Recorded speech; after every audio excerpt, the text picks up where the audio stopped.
ರಾಜ್ಯ ಸರ್ಕಾರ ಕುಟುಂಬ ಪಿಂಚಣಿ ಬಗ್ಗೆ ಹೊಸ ಆದೇಶವೊಂದನ್ನು ಹೊರಡಿಸಿದೆ ಮತ್ತು ಕುಟುಂಬ ಪಿಂಚಣಿದಾರರಿಗೂ ಈ ವಿಷಯ ಗಮನದಲ್ಲಿಟ್ಟುಕೊಳ್ಳಿ ಎಂದು ತಿಳಿಸಿದೆ. ಇದರ ಜೊತೆ ಪಿಂಚಣಿದಾರರಿಗೆ ಹೆಚ್ಚುವರಿ ಪಿಂಚಣಿ ಪಡೆಯುವ ಬಗ್ಗೆ ಕೂಡ ಅಧಿಸೂಚನೆ ಹೊರಡಿಸಲಾಗಿದೆ. ವಯಸ್ಸಿನ ಮಿತಿ ಏರಿಕೆಯಾಗುತ್ತಲೇ ಪಿಂಚಣಿಯ ಪ್ರಮಾಣವು ಶೇಕಡಾವಾರು ಏರಿಕೆಯಾಗುತ್ತದೆ ಎಂದು ಸರ್ಕಾರ ತಿಳಿಸಿದೆ. ಈ ಬಗ್ಗೆ ಸಂಪೂರ್ಣ ಮಾಹಿತಿ ಇಲ್ಲಿದೆ. ವಿಡಿಯೋ ಪೂರ್ತಿ ನೋಡಿ, ಚಾನಲನ್ನು ಸಬ್ಸ್ಕ್ರೈಬ್ ಮಾಡಿ. ಮೊದಲಿಗೆ ಕುಟುಂಬ ಪಿಂಚಣಿ ಮಾಹಿತಿ. ರಾಜ್ಯ ಸರ್ಕಾರದಿಂದ ಸೇವೆಯಲ್ಲಿರುವಾಗಲೇ ಮರಣ ಹೊಂದಿದ NPS ನೌಕರರ ಕುಟುಂಬ ಪಿಂಚಣಿ ಪ್ರಸ್ತಾವನೆಯೊಂದಿಗೆ ಪರಿಶೀಲನಾ ಪಟ್ಟಿಯನ್ನು ಸಲ್ಲಿಸಲು ಮಹತ್ವದ ಆದೇಶವೊಂದನ್ನು ಹೊರಡಿಸಿದೆ.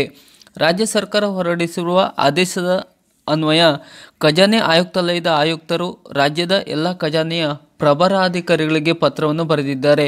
ಅದರಲ್ಲಿ ಸೇವೆಯಲ್ಲಿರುವಾಗಲೇ ಮರಣ ಹೊಂದಿದ NPS ನೌಕರರ ಕುಟುಂಬ ಪಿಂಚಣಿ ಪರಿವರ್ತನೆಯ ಪ್ರಸ್ತಾವನೆಗಳನ್ನು ರಾಜ್ಯದ ಖಜಾನೆಗಳಿಂದ NPS ಘಟಕಕ್ಕೆ ಸಲ್ಲಿಸುತ್ತಿರುವುದು ಸರಿಯಷ್ಟೇ.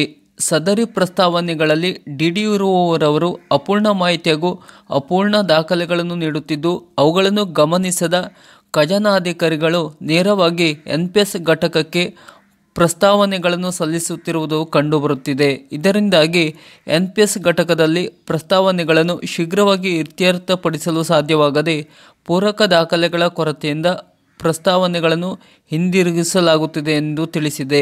ಈ ಸಂಬಂಧ ಪತ್ರದೊಂದಿಗೆ ಲಗತ್ತಿಸಲಾದ ಹೊಸ ಪರಿಶೀಲನಾ ಪಟ್ಟಿಯಂಥ ದಾಖಲೆಗಳನ್ನು ಸಿದ್ಧಪಡಿಸಿ ದೃಢೀಕರಿಸಿ ಕಡ್ಡಾಯವಾಗಿ ಸಲ್ಲಿಸುವಂತೆ ತಿಳಿಸಿ ಪರಿಶೀಲನಾ ಪಟ್ಟಿಯನ್ನು DDOಗಳಿಗೆ ನೀಡುವುದು ಹಾಗೂ ಸದರಿ ಪರಿಶೀಲನಾ ಪಟ್ಟಿ ಅನ್ವಯ DDOರವರಿಂದ ಪ್ರಸ್ತಾವನೆ ಸ್ವೀಕರಿಸಿದ ನಂತರ ಖಜಾನಾಧಿಕಾರಿಗಳು ಪರಿಶೀಲಿಸಿ ತಮ್ಮ ಹಂತದಲ್ಲಿಯೇ ತಪ್ಪುಗಳನ್ನು ಸರಿಪಡಿಸಿ ಪ್ರಸ್ತಾವನೆಗಳನ್ನು NPS ಘಟಕಕ್ಕೆ ಸಲ್ಲಿಸುವಂತೆ ಸೂಚಿಸಿದ್ದಾರೆ.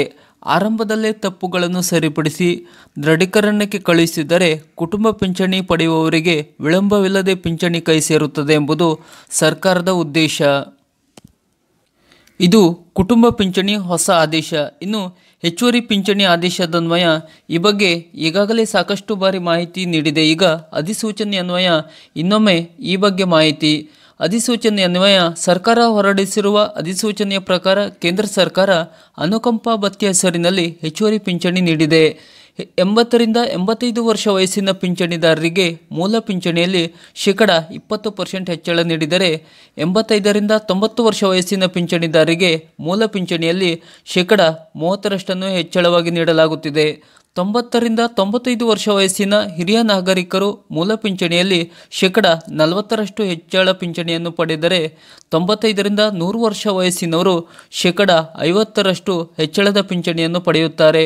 ಇನ್ನು 100 ವರ್ಷ ಅಥವಾ ಅದಕ್ಕಿಂತ ಹೆಚ್ಚಿನ ವಯಸ್ಸಿನ ಪಿಂಚಣಿದಾರರು ಮೂಲ ಪಿಂಚಣಿಯ 100% ಅರ್ಹರಾಗಿರುತ್ತಾರೆ ಎಂದು ಅಧಿಸೂಚನೆಯಲ್ಲಿ ತಿಳಿಸಿದೆ. ಸರ್ಕಾರ ನಿಗದಿಪಡಿಸಿದ ಈ ವಯಸ್ಸನ್ನು ಪಿಂಚಣಿದಾರರು ತಲುಪಿದ ಮೊದಲ ದಿನದಿಂದಲೇ ಹೆಚ್ಚುವರಿ ಪಿಂಚಣಿ ಅಥವಾ ಅನುಕಂಪ ಭತ್ಯೆ ಅನ್ವಯ ಹೆಸರಿನಲ್ಲಿ ಪಿಂಚಣಿಯನ್ನು ಪಡೆಯುತ್ತಾರೆ. ಅಂದರೆ ಮತ್ತೆ ಈ ಹೆಚ್ಚುವರಿ ಭತ್ಯೆಗೆ ಅಲೆದಾಡುವ ಅಗತ್ಯವಿಲ್ಲವೆಂದು ಕೂಡ ಅಧಿಸೂಚನೆಯಲ್ಲಿ ತಿಳಿಸಿದೆ. ಪಿಂಚಣಿ ಮತ್ತು ಪಿಂಚಣಿ ವಿತರಣೆಯಲ್ಲಿ ತೊಡಗಿರುವ ಎಲ್ಲ ಇಲಾಖೆಗಳು ಮತ್ತು ಬ್ಯಾಂಕ್ಗಳು ಹೊಸ ಪಿಂಚಣಿ ಮಾರ್ಗಸೂಚಿಗಳ ಬಗ್ಗೆ ಮಾಹಿತಿಯನ್ನು ಪ್ರಕಟಿಸಲು ಅಧಿಸೂಚನೆಯಲ್ಲಿ ತಿಳಿಸಲಾಗಿದೆ. ಈ ಪಿಂಚಣಿ ವ್ಯವಸ್ಥೆ ಈಗಾಗಲೇ ಜಾರಿಯಲ್ಲಿದ್ದು ಸಾಕಷ್ಟು ಪಿಂಚಣಿದಾರರು ಅಧಿಸೂಚನೆಯ ಅನ್ವಯ ಹೆಚ್ಚುವರಿ ಪಿಂಚಣಿ ಪಡೆಯುತ್ತಿದ್ದಾರೆ ಮತ್ತು ಪಿಂಚಣಿ ಪಡೆಯುವ ವ್ಯವಸ್ಥೆಯಲ್ಲಿ ಕೂಡ ಹೊಸ ಬದಲಾವಣೆ ತರಲಾಗಿದೆ. ಇತ್ತೀಚೆಗೆ ಕೇಂದ್ರೀಕೃತ ಪಿಂಚಣಿ ಪಾವತಿ ವ್ಯವಸ್ಥೆ ಪರಿಚಯಿಸಿದ ಕೇಂದ್ರ ಸರ್ಕಾರ ಪಿಂಚಣಿದಾರರು ದೇಶದ ಯಾವುದೇ ಮೂಲೆಯಿಂದ ಎಲ್ಲಿಯಾದರೂ ಯಾವುದೇ ಬ್ಯಾಂಕ್ನಿಂದ ತಮ್ಮ ಪಿಂಚಣಿಯನ್ನು ಯಾವುದೇ ಅಡಚಣೆ ಇಲ್ಲದೆ ಪಡೆಯಬಹುದಾಗಿದೆ. ಇದು ಪಿಂಚಣಿ ಮತ್ತು ಕುಟುಂಬ ಪಿಂಚಣಿಯ ಬಗ್ಗೆ ಹೊಸ ಆದೇಶದ ಅನ್ವಯ ಮಾಹಿತಿ. ಸರ್ಕಾರದ ಈ ಥರದ ಇನ್ನಷ್ಟು ಮಾಹಿತಿಗಳಿಗಾಗಿ ನಮ್ಮ ಚಾನಲನ್ನು ಸಬ್ಸ್ಕ್ರೈಬ್ ಮಾಡಿ. ನಮಸ್ಕಾರ.